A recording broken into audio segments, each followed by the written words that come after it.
Okay, so this lecture is about infrastructure and tooling. And what I like to kind of start with is just thinking what the ideal deep learning process could be, and then where we are today, and then maybe seeing where the complexities are.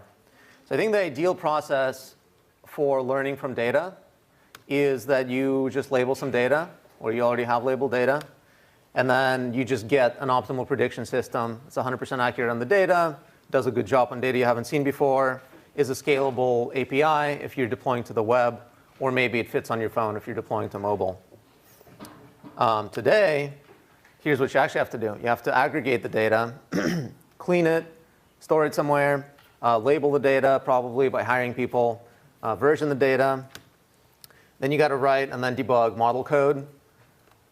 Then you got to run a bunch of experiments because it's not enough to just get a model working. You also have to find the right kind of parameters for it, store the results somewhere, and then test the model and then deploy it to production.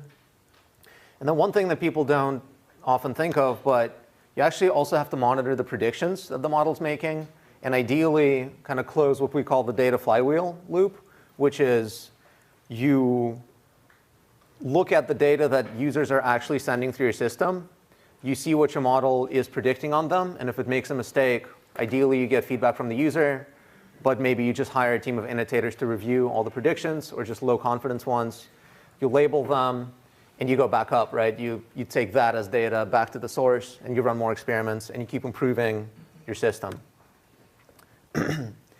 So Google's been doing this kind of stuff for a while, not just for deep learning, but for all kinds of machine learning. And they've built up a lot of expertise and knowledge about how to deal with it. And their opinion is that machine learning is the high interest credit card of technical debt, meaning that you don't realize how quickly you accrue technical debt when you start implementing machine learning solutions.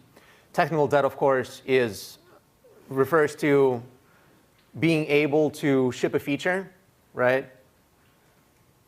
But then you haven't paid entirely for the feature that you shipped. You have to, at some point in the future, go back and refactor the code you wrote, or start hiring more people to scale the code base. Then if you had paid down the full cost of shipping that feature right up front, then you would have no problem scaling it in the future. And in that paper, Machine Learning, the High Interest Credit Card, there is a striking figure, which I reproduce here, which is the amount of code in a typical machine learning system. And so the actual machine learning code, which for us would be in that models and networks folder, is a tiny fraction of the overall code base. There's a lot of stuff about, where's the data coming from? How do we extract features? This is more relevant for non-deep learning solutions, but at Google scale, you have to extract certain features potentially across multiple services, data verification. How do you actually allocate the training jobs to the machines you have? How do you analyze the model that you produced? How do you serve the model? How does the model serve predictions? And the monitoring of the predictions.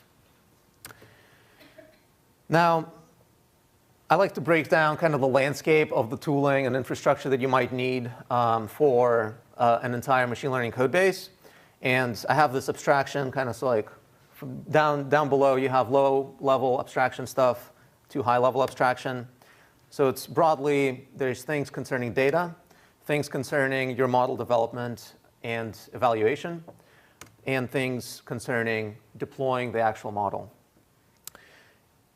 In all cases, you have to make the first decision of like what are you actually using? Are you using your own servers? Are you using the cloud servers? And then for deployment, are you deploying to the cloud as a web API? Are you deploying to an embedded device? Are you deploying to a mobile phone? For data, there's the kind of bottommost storage layer. Like what is a file? Where does it live? There's the database, which is kind of an abstraction above files or potentially memory that lets you search and query your data. Workflow refers to data processing usually. So for example, if you have a multi-step process from converting your raw database data to something that's trainable, and you need to run it on some kind of schedule or asynchronously, that's referred to as workflow. Labeling is, okay, you have the raw data, but you have to label it so that you can actually train on it. There's services that help you do it, and there's software that lets you do it yourself. And then versioning is an important thing that I think someone already asked about, which no one really knows how to do well. But it's basically the idea that your data set is not static. It keeps growing, just like your code base is not static, and it keeps changing. We know how to version code. We just use Git, kind of what people converge to. But how do you deal with changing data? So versioning, there's some solutions, or there's some simpler things that you can just do. In the development and training of models, you have the base layer of just, can you write software? Text editors, Jupyter Notebook, Python, Git, stuff like that. We don't cover that. Frameworks, there's deep learning specific frameworks or even machine learning specific frameworks. Resource management refers to, OK, I want to train a model, but I want to use multiple GPUs. How do I actually do that? Or I have multiple GPUs in my single machine, or maybe I have multiple machines with a single GPU. Are those different? How do I actually manage the resources there? Experiment management refers to, OK, I have a model. I know how to run it on my hardware or in the cloud. But how do I actually store the results of all the experiments I'm trying? And there's a bunch of startups that recently came out that try to have a solution for that. Distributed training is specifically using multiple GPUs for the same model training versus just running different experiments per GPU. And then hyperframe optimization is this idea that you have your network and your model, and you're training it, but should you be using 4 layers or 5 layers, or what should your learning rate be? And do I just have to try all possible things? Is there a smarter thing I could do? For deployment, we have continuous integration and testing. You have your model already trained, but how do you know that upgrading to TensorFlow 1.13 is not going to break it, right? Or you push some code and it breaks a model that you're not even touching because you changed something about the data side of things. Web deployment, Amazon, Google. Monitoring, that refers to both, is the system up and is the system serving predictions that make sense? Interchange formats are, I trained my model in TensorFlow, but I want to use it with PyTorch, or I want to use it on an embedded device that only has Caffe or something like that. And then hardware mobile has its own set of challenges, which is maybe a model that you trained on a GPU on your PC is just way too big to fit on your NVIDIA Jetson embedded board that you're actually trying to ship on. Or mobile, mobile phones, perhaps there's SDKs and frameworks that you can already use that are already on the user's phone. And then there's a trend of companies, big companies like Facebook, Uber, Google, Amazon, and also startups trying to solve all of these challenges in one go. And I call these all-in-one. And so that they don't necessarily have to hit all of these boxes, but some combination of multiple boxes. So for example, Domino Data Lab will give you a notebook environment and GPUs that you can kind of scale up and down with a slider. And maybe they even serve your model. I'm not sure. So in this lecture, for the next hour and 15 minutes, we're going to do development and training and evaluation of models. In about 2 hours, I'll do another lecture on data management specifically. And then tomorrow we'll do deployment. What does question mark mean? I think these are opportunities for tools that don't exist yet. So potentially, for example, in monitoring, there's solutions for monitoring running services like web servers. Am I answering a response that comes in? There's tools for that. But when you're serving model predictions, that's not enough to just know that your model is up and serving predictions. The data distribution might have changed. You started getting different types of data, and the predictions you're serving are actually garbage. So I think there's an opportunity that I haven't seen met yet for a specific machine learning monitoring service. So whenever you see a question mark, I think there's like an opportunity for a tool there. Or maybe I just don't know of a tool that works well. You guys have any more questions before we get going? OK. So software engineering is a prerequisite for this course. You should know how to use Python, Git, and a text editor of some sort. Frameworks. Last time we had a guest lecture from Yang Qing, who was my lab mate. He was a developer of Caffe and TensorFlow and Caffe 2 at Facebook. He gave a whole hour about frameworks. So there's a lot to cover. and I will not cover nearly as much. I just have really just a couple of slides, but I think I want to get the most important thing. So deep learning frameworks can roughly be thought of on two axes. How easy is it to develop in this framework? That's on the bottom, on the x-axis, good for development. And then once you develop a model, how easy or how scalable is it when you actually put it in production? And that's on the y-axis here. So one of the first deep learning frameworks was Theano and Torch and stuff, and I'm not putting that on there. But I think after AlexNet kicked off the deep learning revolution in 2012, one of the first deep learning frameworks to really get enterprise adoption is Caffe, which was actually developed by my lab group here at Berkeley, like 6 floors up from this room. And it's built in C++. To add a layer, you have to code it in C++ and code the backward step. You code the forward step, which is usually pretty easy, but you also have to code the backward step yourself, which means you have to do some math and derive the derivative of it. So it's not easy to develop.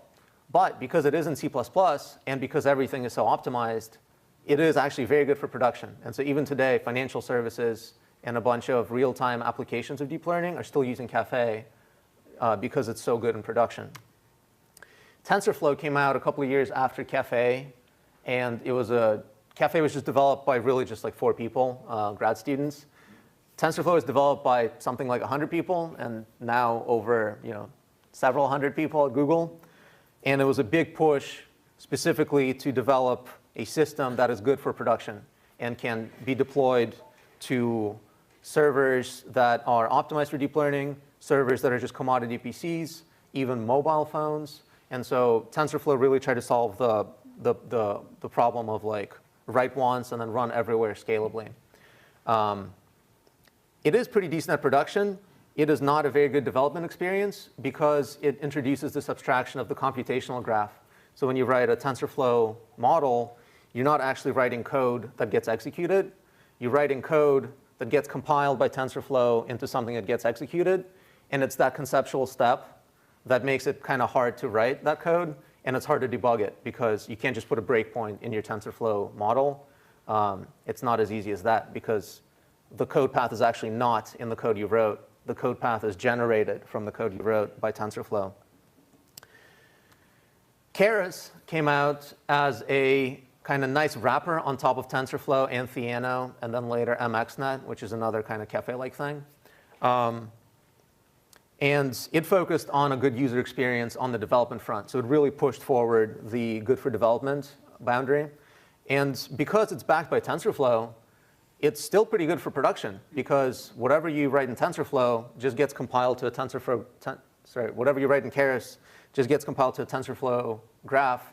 And there's not potentially as many things that you can write in TensorFlow as you can that you can write in Keras as you can in TensorFlow. But whatever you can write in Keras is going to be just as good as if you had written it on TensorFlow. And then most recently, we have PyTorch from Facebook. Facebook had researchers that used to work on a deep learning framework called Torch, which is in a language called Lua, which no one knows how to use, but it's apparently very nice. I don't want to, I don't want to badmouth it. But PyTorch was specifically the ideas of Torch, but in Python. And it's been phenomenally successful at being really good for development because you just write Python code, and that's the code that gets essentially executed. So if you want to put a breakpoint right in the middle of your model, you can with PyTorch. And that's very liberating, and it's really what a lot of researchers have shifted into because it is easy to make all kinds of like loops and crazy models and circular decision trees and stuff like that. Our recommendation is unless you have a good reason not to and you can explain to someone else why you're not, you should use TensorFlow probably with the Keras front end or PyTorch. And the reason I say either one is because they're actually both converging to the same, what I think, ideal point.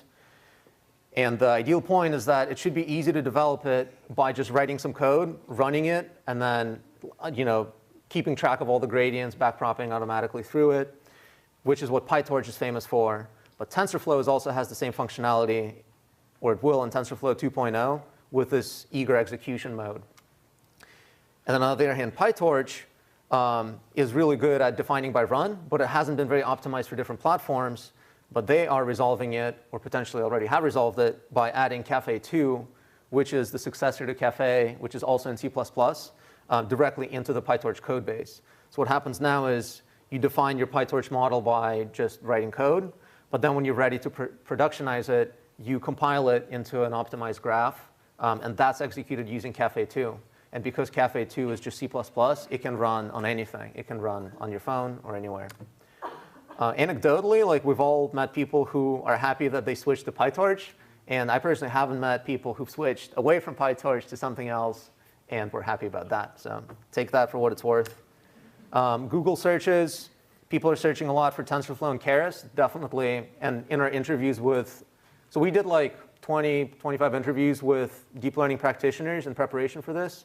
Most people use TensorFlow and Keras, but PyTorch is definitely growing. These are job posts, though, and TensorFlow is definitely #1. But then, Caffe is still up there, and that's because a lot of like kind of more boring industries, I guess, like oil and financial and medical stuff, are using Caffe still because it's so fast and because people kind of learned it and they're OK with C++. So that's all I have to say about frameworks. Do you guys have questions? Yep.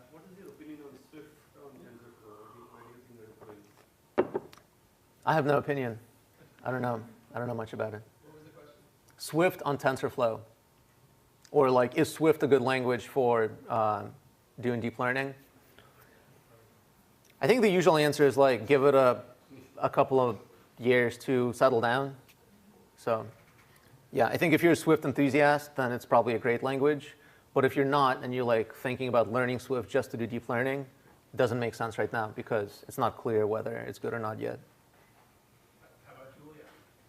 Yeah, that's interesting. So Julia, I think, is seeing a lot of energy put into deep learning frameworks. And I was really excited about Julia when it was first announced like 6 years ago. But it never seemed to really gain adoption to the same degree that Python has.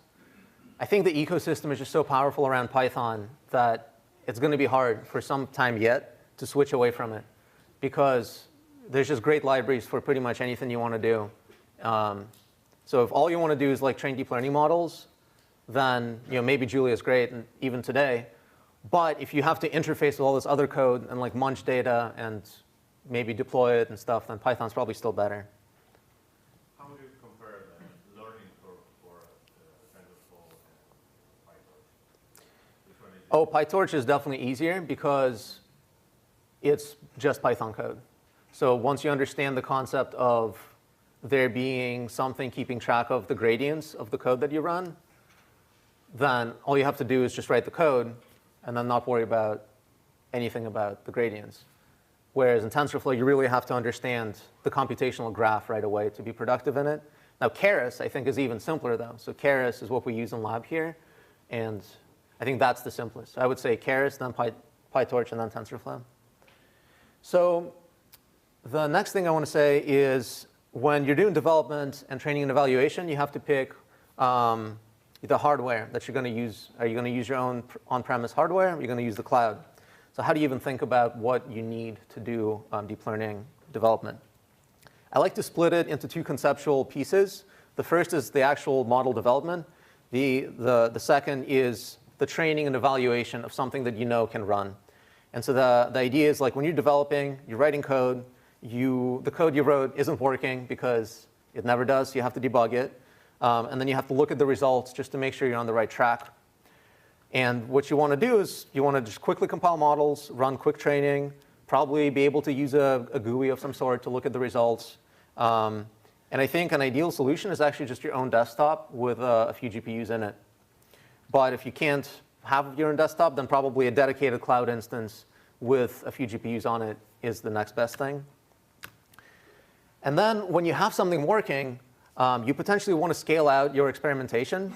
And it worked with some set of parameters. And now you want to just search over different parameters and see if something works even better.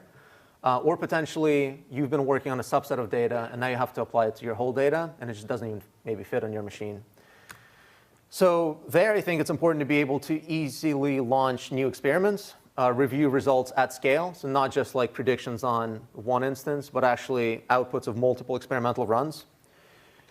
And I think the solution there is maybe just more GPUs in your own machine, potentially just local machines that you can log into or just distribute jobs to. Or here you go into the cloud and you start running in the cloud. So how do we decide? Should we buy our own hardware? Should we go into the cloud? So in order to kind of inform you how to decide, I mean, there's never a one-size-fits-all solution, so you'll have to decide for yourselves. I want to cover some decision inputs. So the first is just what are GPUs, what are the basics, the cloud options, like what are the options actually for using GPUs in the cloud, and then what are the options for using GPUs on premises. And then my analysis and recommendations will follow.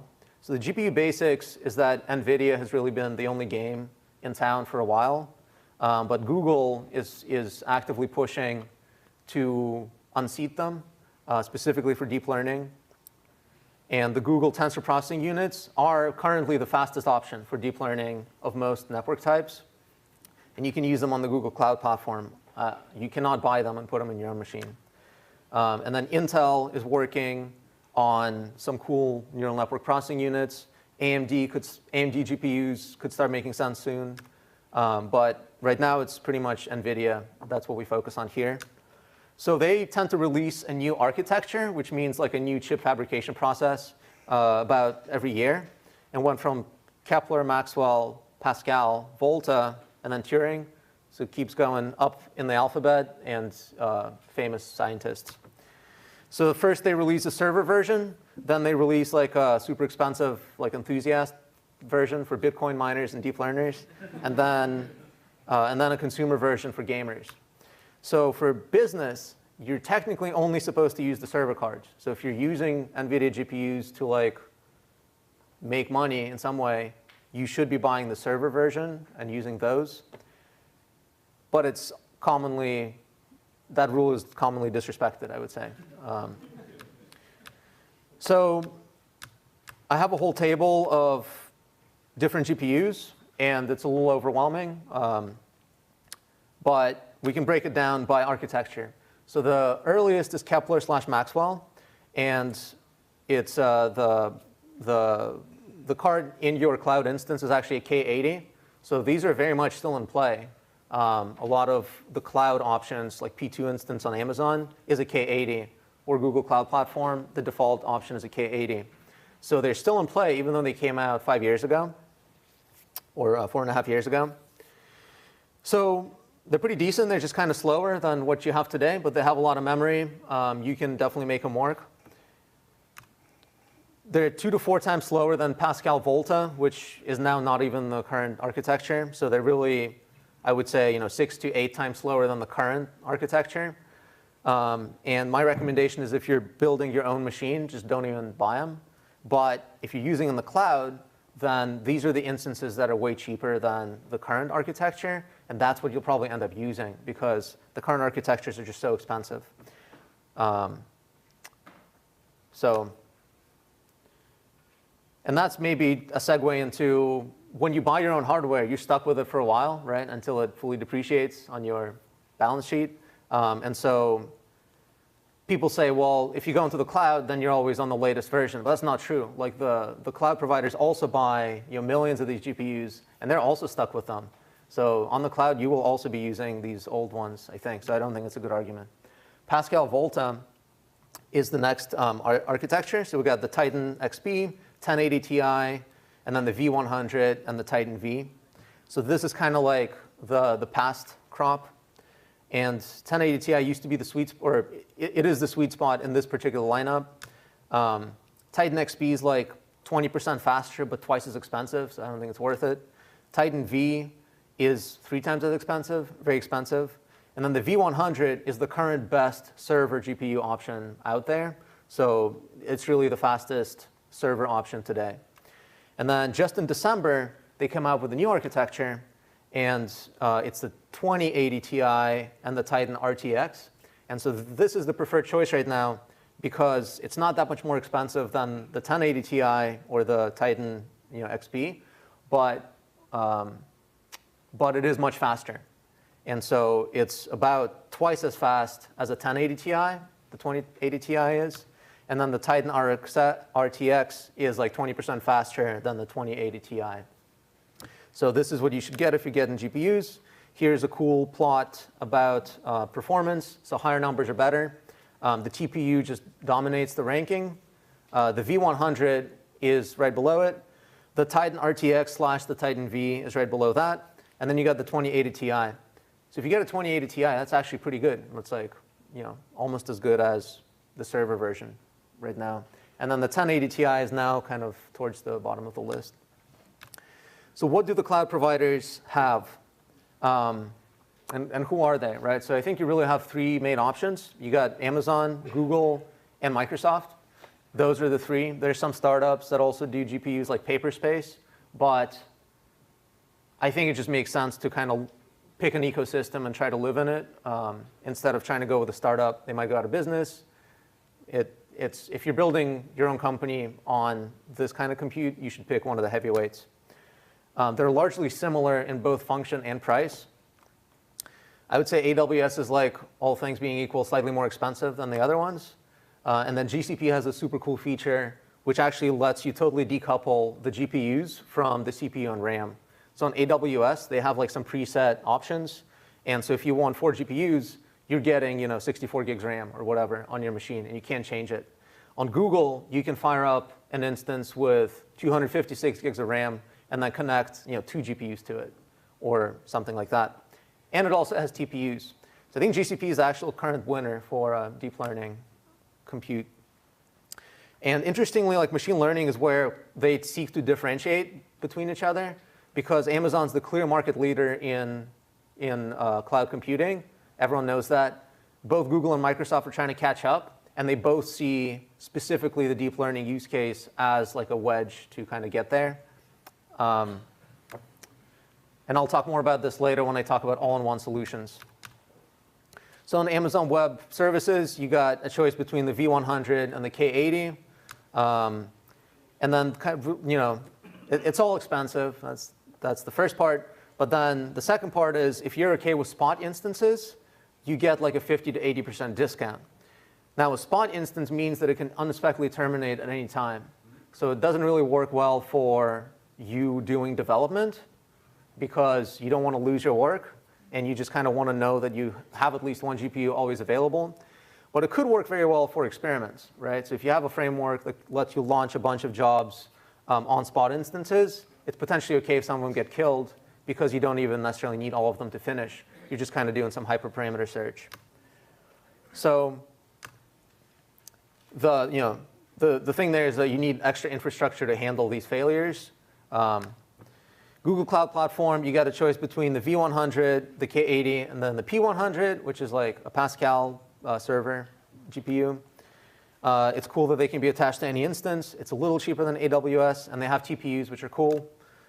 So I'm going to skip that. Microsoft has the V100, the P100, the K80, once again, about the same prices, pretty much equivalent. The spot instances don't seem to be as well kind of developed as they do on AWS or GCP. So maybe before I go into on-prem options, do you guys have any quick questions? I think one question is like, do I have to pick one and live with it forever?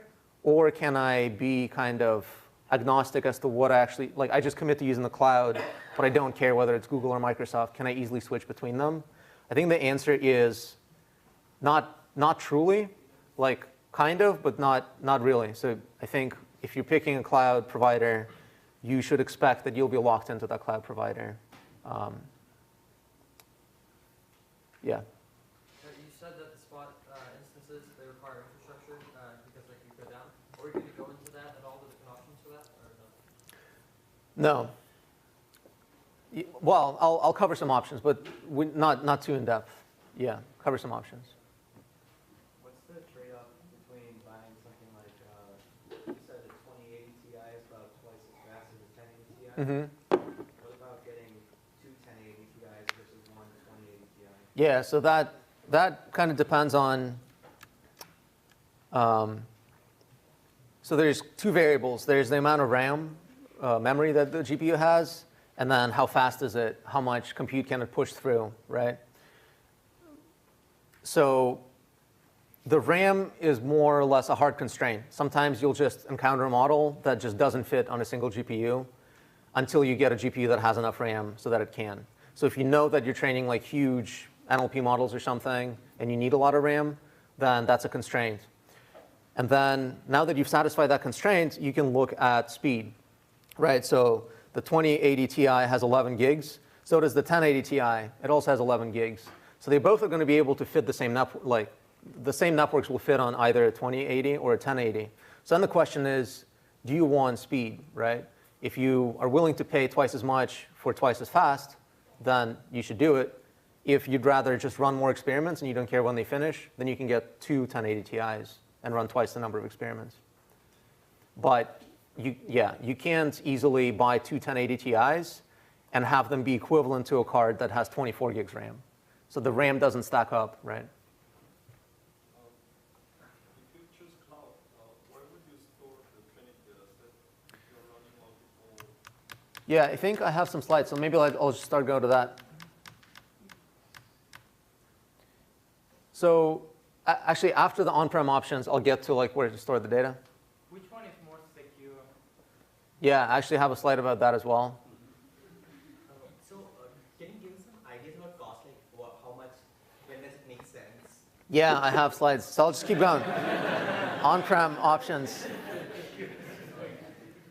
I have slides for all this. Yeah. Can you tell where Colab lands here?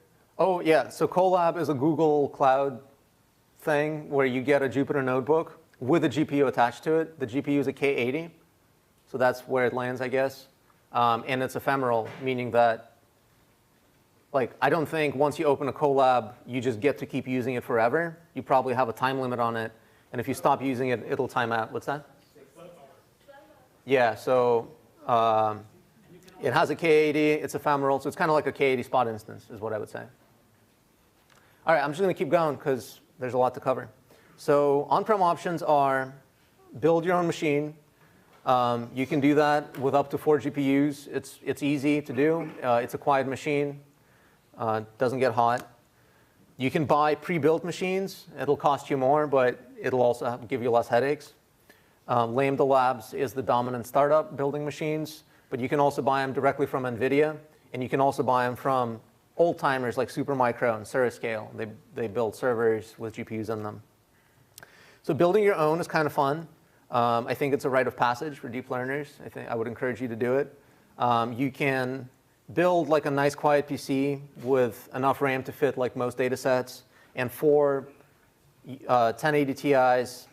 I actually think I meant to say 2080 Ti's here. I think it's actually 2080 Ti's.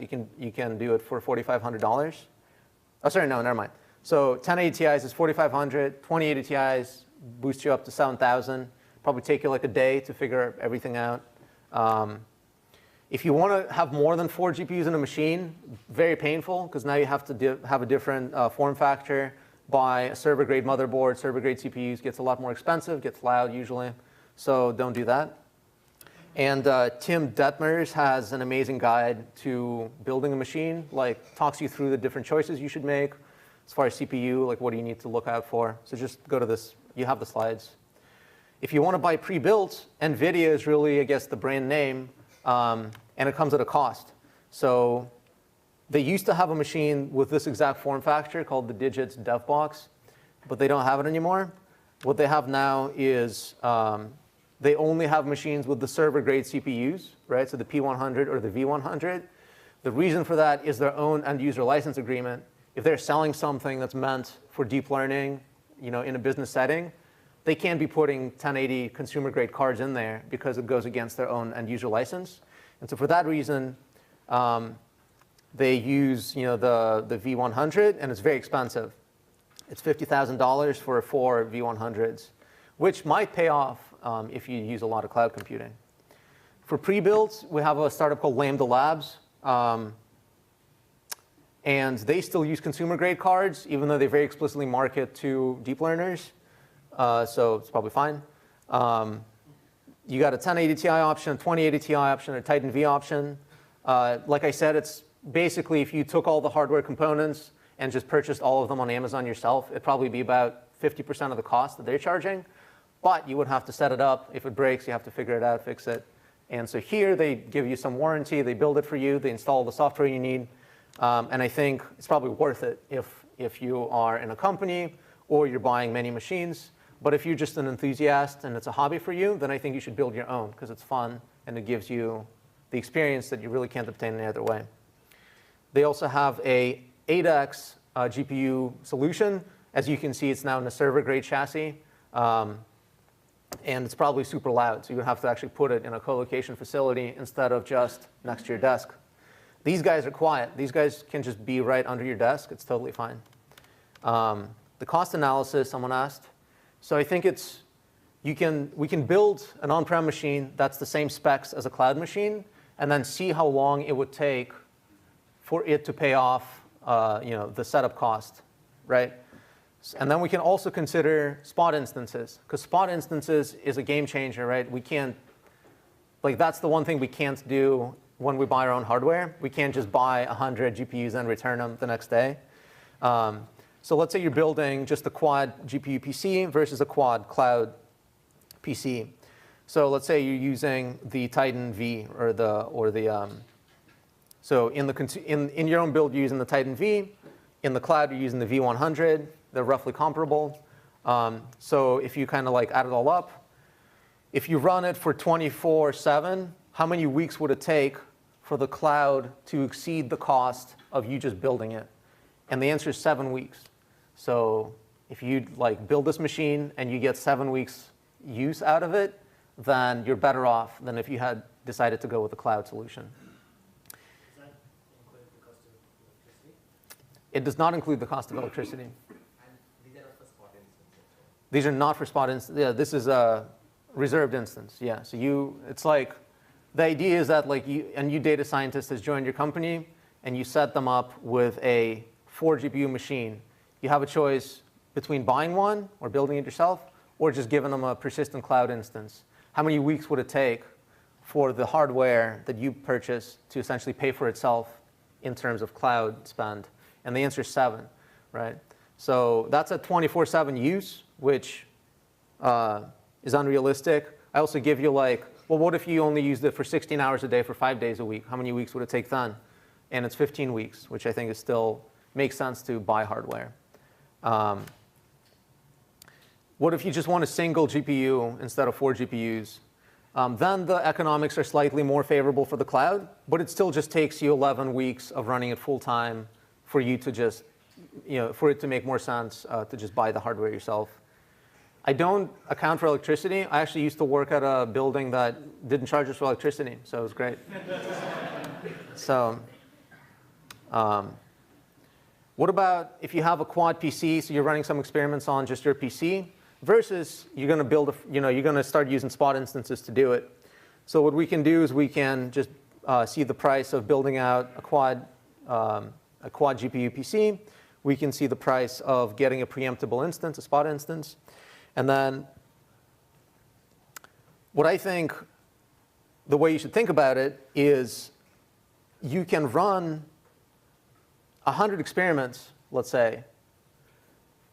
Let's say each experiment takes 6 hours, right? With spot instances, you could run 104 experiments in 6 hours because you launch all of them, right? You launch all of them, and they all finish in 6 hours. And that will cost you as much as if you had built that PC. But if you had built that PC, you wouldn't be able to run 100 experiments in 6 hours. It'd take you 600 hours. So I think the way to think about on-prem versus spot instances is how important is it to you to get experimental results quickly. It is expensive, but it might be worth it if you can just really scale out a lot of experiments at once. So other considerations that some people brought up is, well, where's your data, right? Maybe all your data is already on-premise, and it's terabytes of data, and you just don't want to send it up to the cloud. Well, maybe that's an argument for on-prem.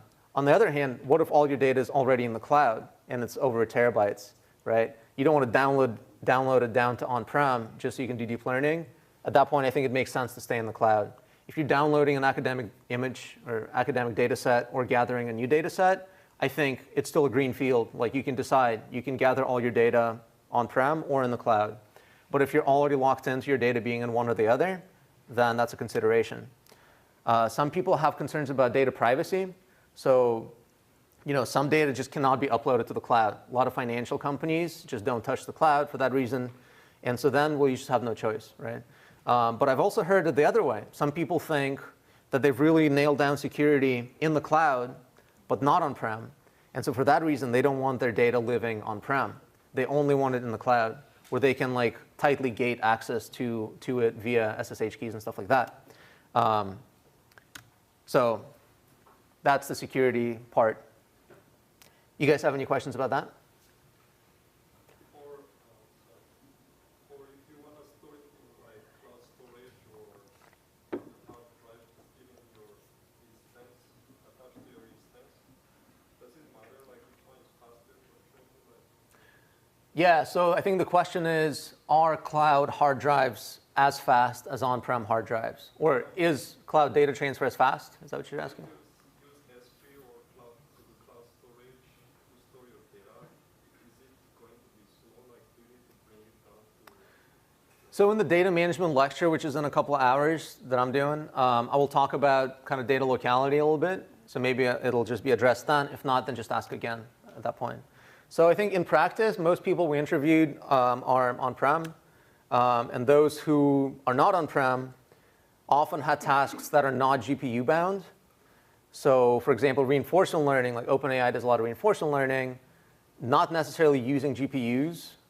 There's a lot of like kind of experiments that you launch just with CPUs, or a lot of data preprocessing or something that is CPU bound instead of GPU bound. And that I think there it's more cost effective to be in the cloud. Or they had security concerns about, like, they just didn't want stuff to be on-prem. They already had it figured out in the cloud. So my recommendation for development, you got to build your own PC. If you're an enthusiast, great experience. For training and evaluation, you might get pretty far just using the same PC, maybe scale it out with a couple more GPUs. If you have a team of people working, you could cluster their PCs and then have a workflow manager on top of it. Or even buy PC specifically for running experiments on. But if you're running like a lot of experiments and it otherwise makes sense, or you have some other constraints, then I would recommend the cloud. So the basic reason to not recommend the cloud is cost. It's just the GPUs are very expensive in the cloud. Yeah. If doing hyperparameter searching is kind of a normal part of any deep learning process, when would you not want to run hundreds of experiments, or at least dozens? If you get performance you're happy with just a few experiments, then there's a cost and benefit trade-off to everything. Like, what is the marginal return on firing up another 100 experiments, right? Or even another single experiment. If it's low enough, then it probably doesn't make sense to do it.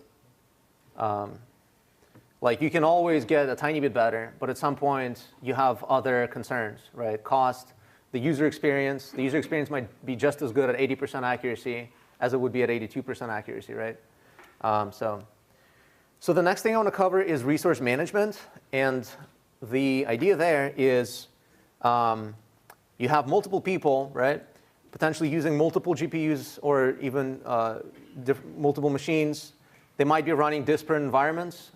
Like some people use Mac, some people use, well, that's too much. But some people use TensorFlow, some people use PyTorch. We want to be able to easily launch a batch of experiments and then have each experiment have the proper dependencies, have the resources allocated to the experiment that are needed for it, and have that all happen like as seamlessly as possible. And the solution are, the first one is embarrassing, is just a spreadsheet. You could run some scripts. Then you can use something like Slurm, which is a workflow manager for just distributed computing, Docker and Kubernetes, or some specialized software specifically for machine learning. So spreadsheets is still surprisingly common. And the idea is that I'm working on, I got 4 GPUs in my machine. Josh has 4 GPUs on his machine. But I have a deadline this week, and Josh doesn't. So I might just use his GPUs. But in order to do that, I will just kind of let him know. And very common in research groups, surprisingly common even in companies still. And that speaks to the fact that there is no great solution to like allocating resources. People just are not able to find the solution that is perfect, so they just use something that's definitely not perfect, but at least works. Scripts, like what we're trying to do is just allocate resources that are available to programs that need them. And that doesn't actually need to be that hard. So you could just write a script that does it, at least for your use case, and have it be very effective. And actually, this is what we are going to do in lab in just an hour. Just have like a simple script, distributes experiments over the GPUs that are available on your machine. And you could, the kind of scaling out of that idea is to use essentially scripts that someone else wrote over decades, which is the Slurm workload manager. So it's like an old school thing for essentially distributing work onto clusters of machines. And like a GPU is just essentially a flag on a resource. Like, does this resource have a GPU? If it does this job need a GPU? If it does, then Slurm can match them up and be very effective at it.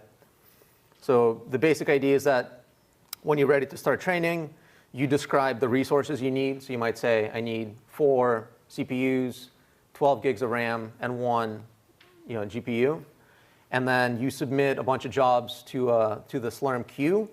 And then the Slurm manages all the resources. So the only way to submit jobs is via Slurm. And so then it starts running through the queue, distributing jobs, allocating GPUs. So does this only happen when you're going to start like a training session, or can it reallocate mid-training? I don't think it can change the resources it needs after the job has started.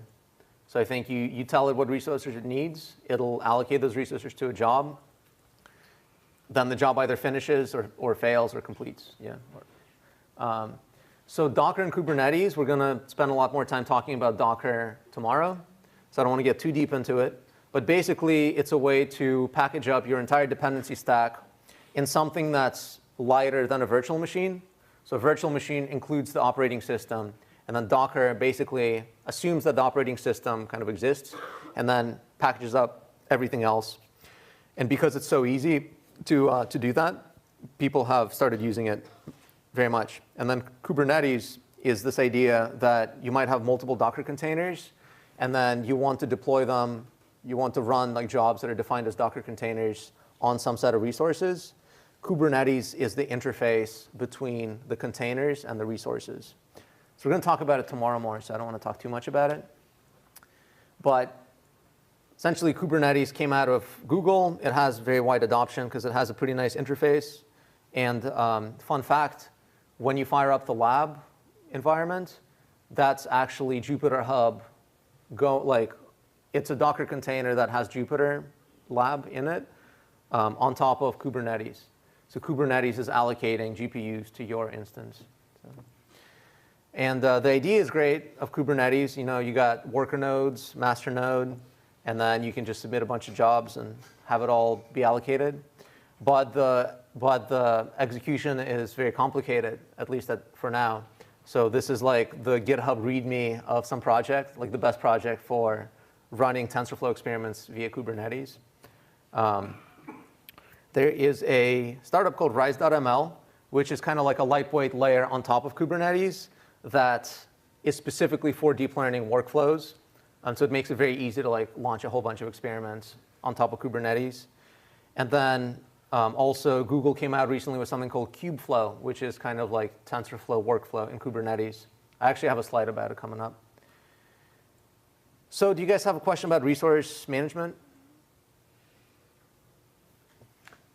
Yeah. These tools for resource management, do they work easily on just multiple GPUs on a single computer, or they converge together two local machines? Yeah. So it depends. Like the script works very well on a single machine.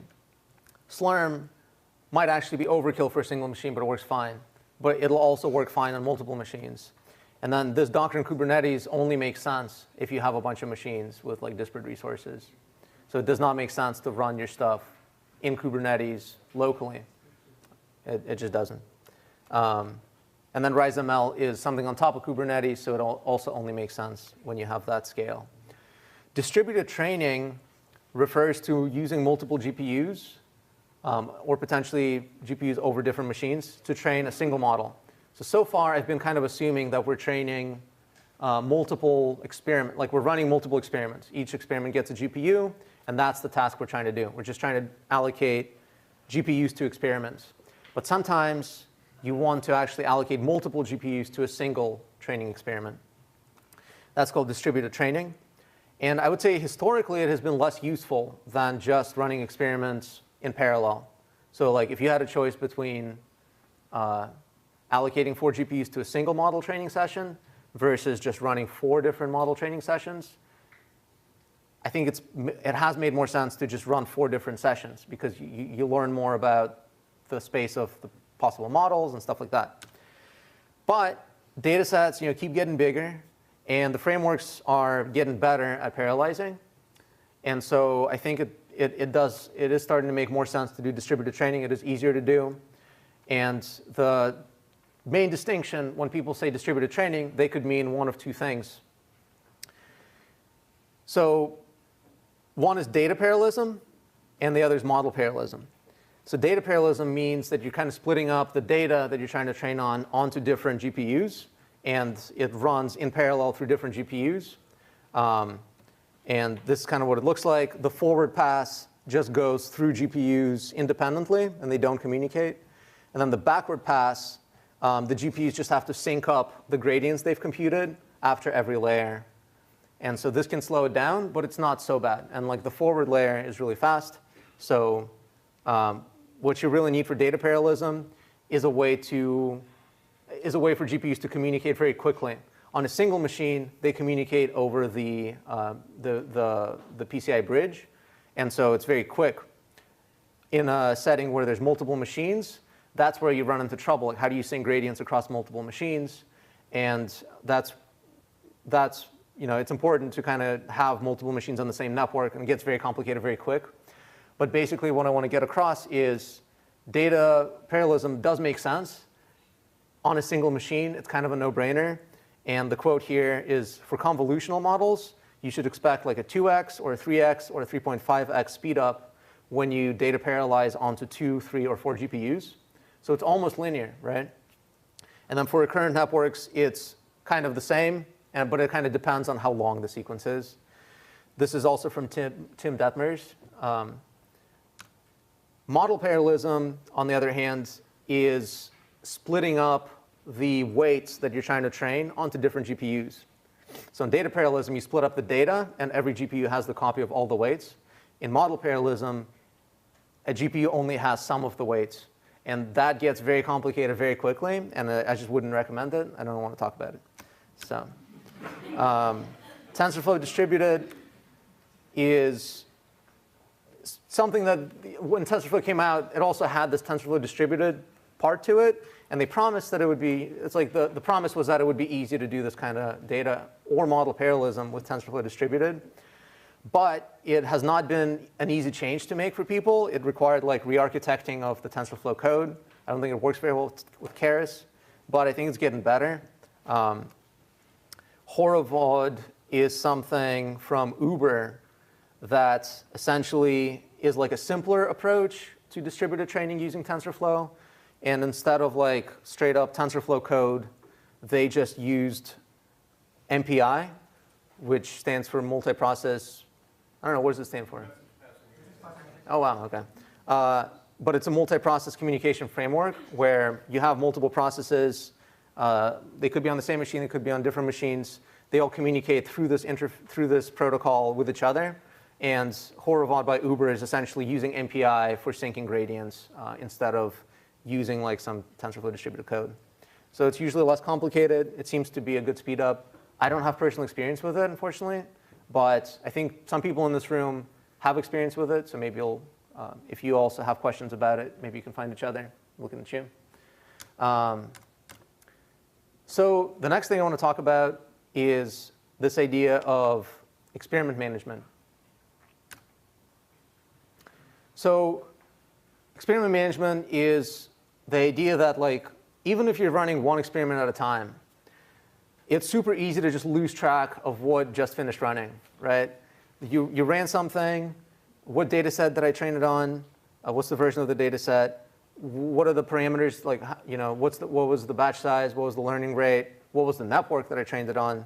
And so what people do in practice is they open up an Excel spreadsheet or something, and they just say, you know, this git commit, this data version, these parameters of the network, and then this was the validation accuracy. This is how long it took, whatever. So when running multiple experiments at once, then it gets like pretty impossible to actually keep track of all the results. And it'd be nice if we could just kind of automatically, like, not even have to worry about it. All we'd have to worry about is how do we launch experiments. But then from that point onward, we would just know that all the results are getting stored somewhere where we can access them. TensorBoard is the first kind of solution to this, and it ships with TensorFlow. And it makes a lot of sense for running single experiments or running experiments on a single machine, because it syncs, you know, it stores the logs to files, and then TensorBoard loads the files and displays them to you in a nice interface. It gets kind of unwieldy when you have multiple experiments going, potentially on multiple machines, potentially some in the cloud, some on premises. So different startups around a couple of years ago, I think, all saw the same problem. And I'll just go through a couple of them now. One is LossWise. And like, I would broadly describe it as just distributed, or TensorBoard in the cloud, right? So when you run an experiment, you just hook in a little LossWise callback so that every epoch or something, it returns the its current training accuracy, validation accuracy, loss, whatever you want. When you started the experiment, it recorded the model architecture and the parameters that you had. And then it stores all of them on a website, which you can go to even years later and then review all of your experimental runs. Comet.ml is another such startup. They all started about 2-3 years ago. And then Weights and Biases is another such startup. And that's the one that we're going to be using in the lab. So you're going to see a lot more of this in like pretty soon. So I don't want to spend too much time on it. The last thing, I think, is this idea of hyperparameter optimization. So the idea is let's say we're able to launch a lot of experiments, and we're able to keep track of the results. But now the challenge for us is to find the hyperparameters that are actually the best for our data set and model. The simple thing to do is just a grid search, right? So it's like search over learning rate, search over number of layers, search over convolutional filter size, search over dilation rate, whatever we want. You just put all of that in a giant grid of parameter combinations, and you just launch 100 experiments, and then the best row is going to win. Are there smarter things you can do? There are, and it's useful to have specialized software to kind of do that. So like, even if it doesn't do anything intelligent, it could be very convenient to just say, OK, on the command line, instead of saying learning rate equals 0.1, could I just say learning rate equals, you know, interval between 0.001 and 0.1, and then have the software kind of generate some points in between there and test them out? And what I'll do, since we're using Keras in the lab, is cover a couple of libraries. We're actually not using them in the lab here, but for a project to extend our code base, this could make a lot of sense. So I think the two most popular ones are called Hyperus and Talos. So Talos, this is kind of what it looks like. So what I highlighted here is it says like model.add, dense layer with params, and the param name is first neuron. And then I have a config file which says first neuron is a list that's 4, 8, 16, 32, 64, 128. And similarly for other params like activation and dropout. So what that means is I can launch this training on this model with this config file. And then Talos is going to figure out, it'll essentially start sampling points from the space of possible parameter settings, and it'll return the result. And it's called scanning, right? Hyperus is the same idea, except I think it tries to be a tiny bit smarter about it because it uses this package called hyperopt, which is useful for all kinds of Python machine learning things, not only deep learning. And it implements random search, which is what it sounds. Also this tree of parts and estimators, which is just a way to try to like kind of predict a little bit more about, like if I already tried, let's say I'm trying the number of layers, and I tried 1 layer and 10 layers, and 10 layers had a better result. Should I try 2 layers or 9 layers next, right? So that kind of thing, I can make a simple prediction that says 9 layers is probably going to be a better choice. There's also Bayesian optimization algorithms, but they're not implemented in HyperOpt. Where they are implemented is actually a software as a service called SigOpt, which claims that you can improve your machine learning models 100 times faster. You provide them with parameters. They essentially, they tell you, OK, use these parameters, and then tell us the results. So you do that. You tell them the results. And then they give you the parameters that you should run next. And it's just kind of like they keep giving you different parameters to try. Should be pretty good. I haven't personally used it, but I've always been interested. And then weights and biases actually has a built-in thing they call hyperparameter sweep, which is kind of a similar idea. You just say, OK, I want to sweep, let's say, learning rate from minimum of 0.001 to maximum of 0.1. And I'll say, when I launch my experiment, I'll do WNB sweep, and I'll give it that config file. I'll start an agent. And then the agent essentially gets like a job that it starts running. So WNB says, OK, I'm going to send this job, and then this job. And then the way they select the jobs to run is via some kind of prediction as to what's most likely to be a good parameter. And then they also give you an interface to visually inspect the results. I think Josh will cover it in a sample project. So the trend, when deep learning revolution really kicked off and people saw what it could do, they started writing all the software around it. And they saw that there was a lot of software that they had to write. And the reason for that is because it is really a fundamentally different way of writing software than what software developers are used to. Software developers are used to writing code, writing some tests, and that's it.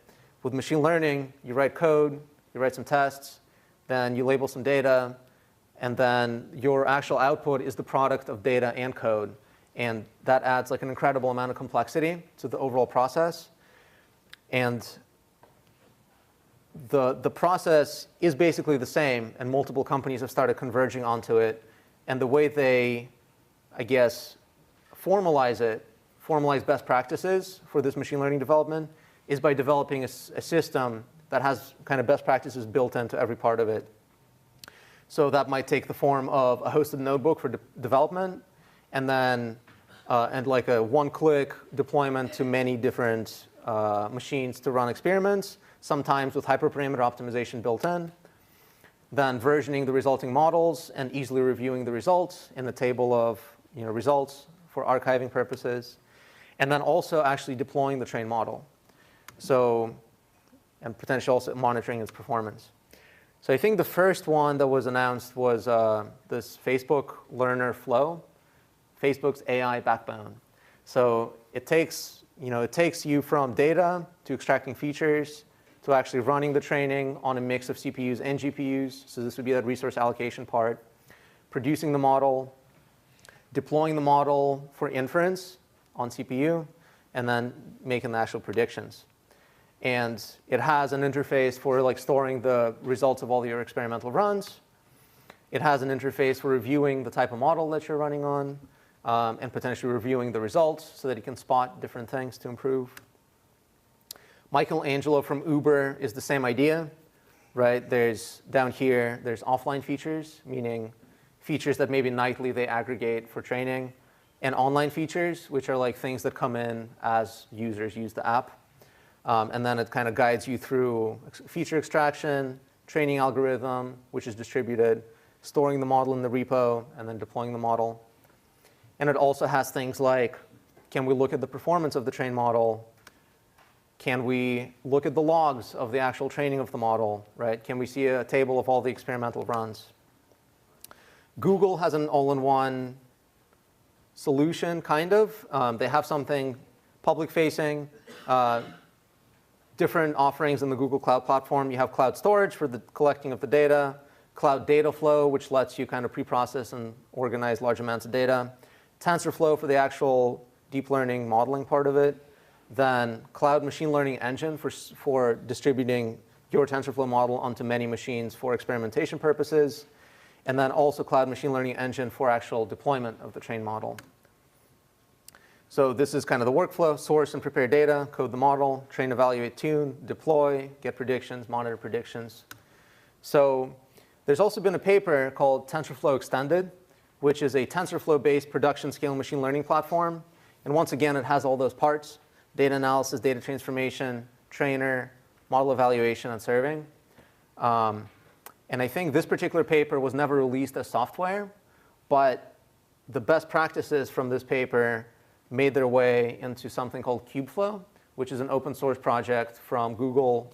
And it, once again, takes you from notebooks for like data science type of work to training the model in TensorFlow and scaling out to using Kubernetes to many GPUs, and then actually serving the model potentially in CPUs. Amazon SageMaker is the same idea from Amazon, customer facing. And then there's a bunch of startups that also try to give you an all-in-one solution. One of them is Neptune. So use Jupyter Notebooks in the cloud, quickly find and compare your best experiments, use Docker containers to specify your dependencies, and then run on our GPUs just by saying, Neptune send train with like. Floyd is another one, same idea. Paperspace is another one. It's the same idea. And Determine AI is a Berkeley startup that basically codes up that whole software stack, but not as a software as a service. Instead, they deliver it on-prem. So you can install their software onto your company's machines. But it gives you all that nice framework of like reviewing data, being able to get a model working, distributing training onto many GPUs, and then serving it. I like to think of the different things that these services provide across these different dimensions. Do they provide hardware? Do they provide a solution for resource management? Do they provide a solution for hyperparameter optimization, storing models, reviewing experiments, deploying the models, and then monitoring the predictions? So we can kind of go through the things we've covered so far and just see where they fall. So RiseML, yeah, they help you do resource management. They don't provide hardware. You bring your own hardware. Could be in the cloud, could be actual on-prem. They do give you hyperparameter optimization tools, and they store your models for you. Neptune does that, plus they give you an interface to search your experiments and review them. Paperspace Gradient, okay, loss-wise only gives you reviewing experiments. WNB reviews experiments, stores models, and does hyperparameter optimization if you want it in beta. Common.ml, same idea. Determine.ai, hardware is on-prem, and then it does a bunch of stuff except for monitoring. And then Google Cloud ML Engine kind of does all of it for Google Cloud Platform. Amazon SageMaker does everything except for reviewing experiments, as far as I was able to tell. And then there's some other startups.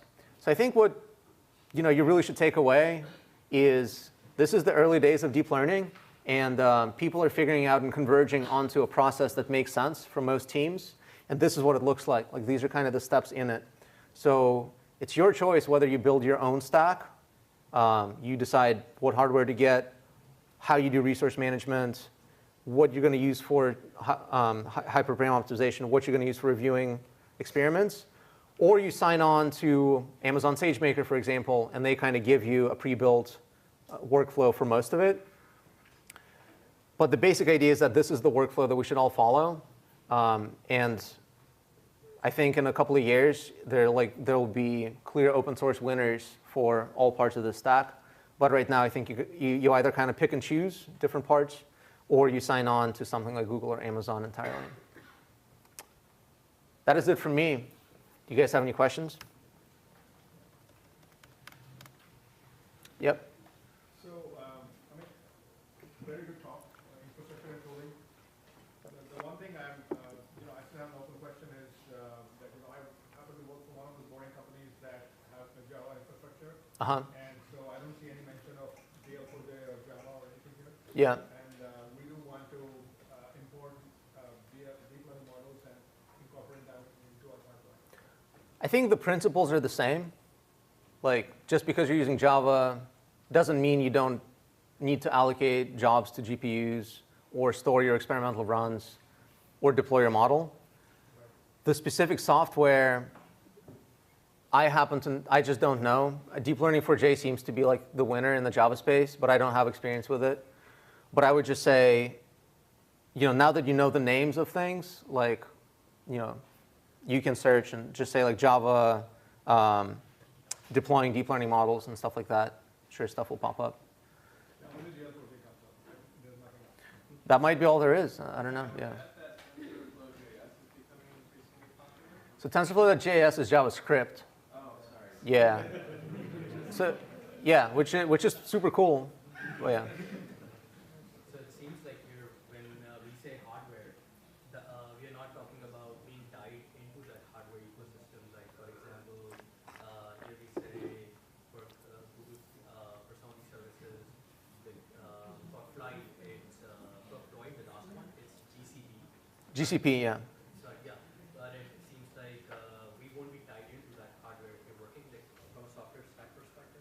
Well, I think Floyd specifically, I think, built their service on top of Google Cloud Platform. So you can, when you launch experiments, it launches them on GCP GPUs. But you don't pay GCP, you pay Floyd. So versus something like RiseML, like let's say weights and biases. So weights and biases doesn't touch hardware because it doesn't do any resource management. So there you just send them experiments, as you'll see soon. They don't know anything about hardware. And then there's things like Amazon SageMaker, which only runs on AWS, right? And then there's things like RiseML, which does touch hardware, but they're agnostic as to what the hardware is. So you could install RiseML on top of Kubernetes, on top of Google Cloud, or on top of Amazon Web Services, or on top of your on-prem hardware. Yeah. Just want to add a quick note about Java. I know there's like Deep Learning 4j. Uh-huh. That supports both Java and Scala. Oh, cool. So that might be helpful for. Yeah. Yep. Deployment, when we do the model deployment in AWS, do we have components like Google Cloud? Do we have what like Google Cloud? The component? Kubernetes in AWS? Yeah. You do, but it's a little more painful. And they're coming with the managed service, EKS. It's in Elastic. They're coming with the managed Yeah, the answer is basically yes, like a little more painful to use the actual open source Kubernetes, but there is something like Kubernetes on AWS. So, deploying on AWS though, just use the SageMaker deployment for sharing stuff. I would not use Kubernetes for it. so tomorrow we're actually having a whole lecture about deployment, so we can save that. So one last question, then we'll move on to the lab. Yep. Say it again? Kubeflow. I want to add it to the table. I haven't added it to the table yet. Yeah, sorry. Off the top of my head, I'm not able to check all the boxes. I have to look into it. Is that a last question? All right, one last question. So, based on your experience, what's the best cloud platform? I think GCP is the best for machine learning right now. And I think the reason is partly because, like I said, they really see it as their differentiator with respect to Amazon. Like, how are they going to catch up to Amazon Web Services? Google Cloud Platform is just not nearly as prevalent. And I think their angle to dominance in the market globally is specifically via machine learning. So I think they're trying to do a really good job there. That's what I would say. But Amazon Web Services is also really great. So, like in production environment, usually you mentioned the data locality. Is there any good answer to bridging the locality across the clouds, like GCP and AWS? I don't think there is. Yeah. All right. Well, that's it for me. I'm going to hand it off to Josh to do the next lab session. So thank you.